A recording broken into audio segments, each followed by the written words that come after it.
So I thought today I would make a video because I feel like God is talking to me about stuff, and I'm just one of these people that if God is talking to me and I feel it's right to share, I will share. So here I am.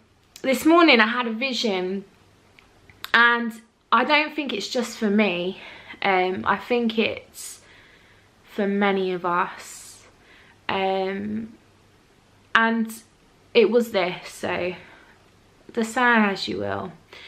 But I had a vision of this woman, and she looked so beautiful and cool, and like she captivated a room, and she was confident. But inside herself, she almost enveloped this little child, which was her as a child. And this little child was the complete opposite to what she was giving off. And this little child was cold. This little child was bruised. And it was hungry. And it had its arms wide out, and the child's eyes were just like desperate to just be rescued, desperate to be loved. And I wonder today if there are people that are just trying to be enough, trying to pursue you know, outward appearance, or to look confident, or to look okay, and to be act as if they're strong, but inside, deep inside, they're crying out for help. And I know there's something like that in every one of us, and it was a challenge to me. And hopefully if that speaks to you, that you would be able to maybe speak to somebody you trust, and pray with someone. Sorry, I gotta get that later because I'm talking about the Lord. But yeah, so as I was saying, like, speak to somebody, get prayer, or you can message me, but let's do this together. Like, I think the enemy really wants to attack, and I think the enemy really wants to make us compare ourselves, and really wants to make us do the whole British thing of being like, I'm okay, when inside you're falling apart. So, you know, we have a community, we have the ecclesia. God has given us family for a reason, and if you're not a Christian, here's a big family for you. I could be your sister, and you can come and chat to me. So let me know if you feel like that. And it kind of moves me swiftly onto a Bible study I was doing today. And so that theme of like rejection, and not knowing your worth, and just trying to be enough, these are kind of the things that I want to talk about. So if you're a Christian and you've been Christian a while, I presume that you would have read John chapter 4, the Samaritan woman at the well with Jesus. And this kind of passage is talked about a lot. It's a beautiful narrative between a Samaritan woman and Jesus. And a Samaritan woman, let alone her just being a woman, but a Samaritan itself, would not be hanging out with a Jew. They kind of were divided, and Samaritans kind of have a mix with like a Jewish pagan faith, and they were doing their thing over there, and Jews were like doing their thing over there, and they were not hanging out together. But Jesus, as he doesn't like division, and he's all about kingdom culture, doesn't care for, you know, all of that rubbish, he has a divine appointment. It's beautiful as well, because I studied today that basically Jesus, geographically, when he was traveling, he had no, like, there was no reason for him to even go to Samaria. He had a divine appointment with this beautiful Samaritan woman, and so he went and he found her. So was he waiting there first? Actually, he was waiting at the well for her. Yes, that is right. So yeah, I want to kind of talk to you about that really. I'm not going to go too deep into it, so have a look, read for yourself, but I just want to share some things that I've read today, and it's kind of broadened my view of the Samaritan woman. I don't know about you, but I know in the past when I have read about the Samaritan woman, I've kind of had a presumptuous view of her. So my view would have been that she was a woman caught in adultery. She was an outcast to society. The reason why she was, you know, drawing water by herself, and she had no mates, obviously, because she was by herself. And to me, it almost seemed as if she was bad news to her town. She had obviously done something terribly wrong. And all these things may be true, but I'm not too sure that she was as much as an outcast as it can be suggested. And these are my reasons. So my first reason, I kind of want to give you a little bit of a backstory of the time the Samaritan woman would have lived. In the time in Samaria, women were disposable by men. You could get married, and then if the woman wasn't good enough, you could just get rid of her. So there was kind of this whole disregard of women. They were a lower sex, and women didn't really have much choice. If they didn't get married, then they'd probably end up being a prostitute or being a beggar. So the best thing for them to be was married, and it means that they would have been taken care of. And the reason why I suggest that she is not necessarily as much as an outcast is because the Samaritan woman was married 5 times. Now, if she was married 5 times, if she was a woman without much respect and honour, she probably wouldn't have had enough rep to have been married. Sorry, I'm just too popular. Do you like my phone, by the way? No.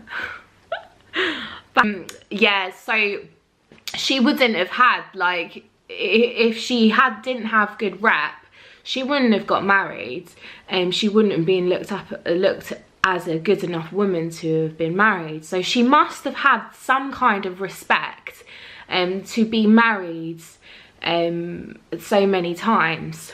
So it leaves us to suggest a few things to the reason why she had so many husbands. And I've kind of whittled it down to 2 reasons, okay? The one reason could be that her husband's just died. You know, the death was probably a big thing. There was probably like war and famine and sickness and stuff like that. So people probably did drop like flies. That might have been a thing. For 5 husbands, I'm not too sure. So my second thing, I think, would be more so, would be that she would have been divorced by her husband for certain reasons. And this could have been just a willy-nilly, like, you didn't clean my favourite shirt. They didn't have shirts, but you know what I mean. Like, it could have been something like that, to something more extreme. We just don't know. But what we do know is that she would have been rejected by these husbands, that she would have gone through ridiculous amount of sadness, of trauma, and just a really awful time to just constantly go through these marriages. No one wants to do that. As I said, you know, you being left single meant that you'd be homeless, or you'd end up a prostitute. And these kind of things, we see it today, like, they're horrific situations to be in. And back then I could imagine that it was terrible to be in those situations. And so the Samaritan woman, she goes from somebody who almost looked like a woman who asked for this crazy lifestyle, to a woman that's just got caught up the way that society has treated her, that she is lower, that she is rejectable, that she is disposable, that she is not enough, that she should be better. And you know, these are just my ideas, but this is where I think what it could have looked like. And so for her, all she was trying to do was just live a normal life. And how many of us are just trying to get by and live a normal life? Like, I know before Jesus, like, I was just trying by myself. I was trying to just find my own happiness. I was trying to fulfill the gap in my heart. And for me, it was through men, and it was through drinking, and it was through drugs, and it was through all different things. But Jesus came and filled that gap. Jesus came into my life and quenched the thirst. And as we can see, this is what Jesus is offering this water, that she will never have to thirst again. And that he came to her because he's like, I'm calling people who are going to worship in spirit and truth. Like, are you into it? And she obviously was, because, you know, she ran. And this is my next reason to why I don't think she was as much as an outcast. Because when Jesus had told her about her life, and then she was like, are you a prophet? And he's like, you know, no, I am the Son of God. She then goes and runs into the town. And if she was an outcast of society, as we suggested, because she was by herself getting water at a certain type of the day when it's scorching hot, then she wouldn't have been listened to. And I'd like to believe that God's presence was all over her, you know, because she just had this incredible interaction with Jesus. That, by the way, the dialogue between her and Jesus is the longest dialogue in the whole of the Gospels. How powerful is that? Jesus really had a divine appointment with this woman. So she goes into this town, and what she says, right? So she goes into her town and she says, come see a man who told me everything I've ever done. Could this be the Messiah? And then they listened to her. They came out of the town and made their way towards him. And so she was listened to. And this situation that she found herself in, I presume, was a situation that a lot of women in that time found themselves in. And is a situation that we as people find ourselves in, as Christians and non-Christians, whether we like to admit it or not.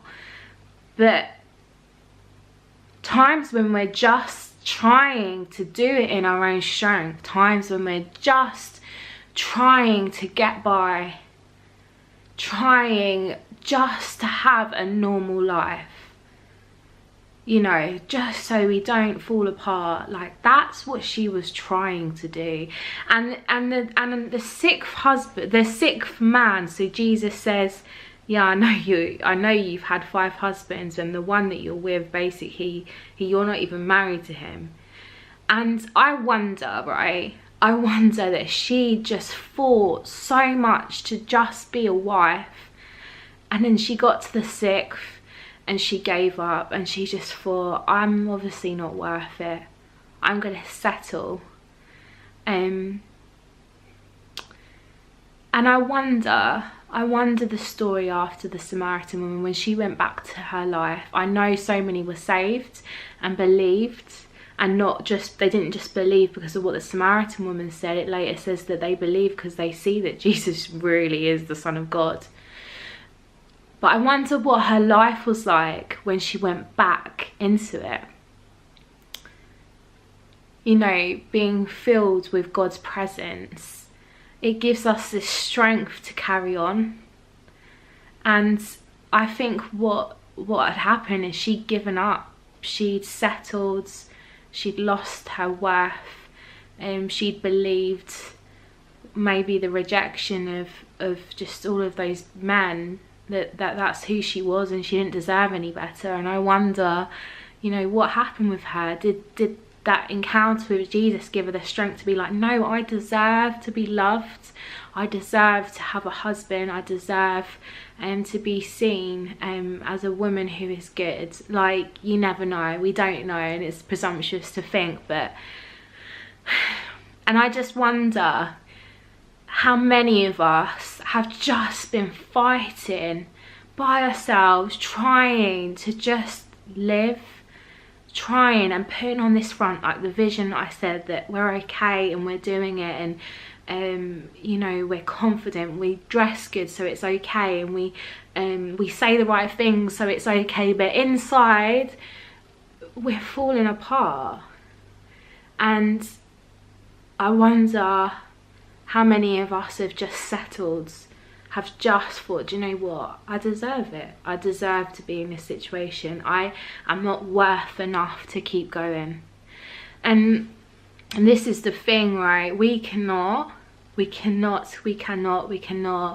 do life in our own strength. I've tried so hard to do life in my own strength, and honestly, we can't. I have to say we can't. But like, when we give our lives to Jesus, and when we step in, and it's a choice every day, sometimes we presume that it's, you know, you give your life to Jesus and then it all kind of, you know, falls into place. And that is definitely not the promise. Jesus says, you have trouble in this world, but take heart, I have overcome the world. And so you will continue with situations that are difficult, and you have to keep going, and you have to keep asking God to reveal your worth to you, and to show you your identity in these situations, so that you do not just settle for the world's rubbish, society's pressures. And so it's in Jesus, that we find this spiritual water, this water that makes us thirst no more, this water that makes us not rely on ourselves but on God. And that's what happens when we do that. And I'm not saying I always do it, and I fail so much at that, but it's a choice every day that I can make. To say, God, you know what, I want to give you my life again. I want to follow you.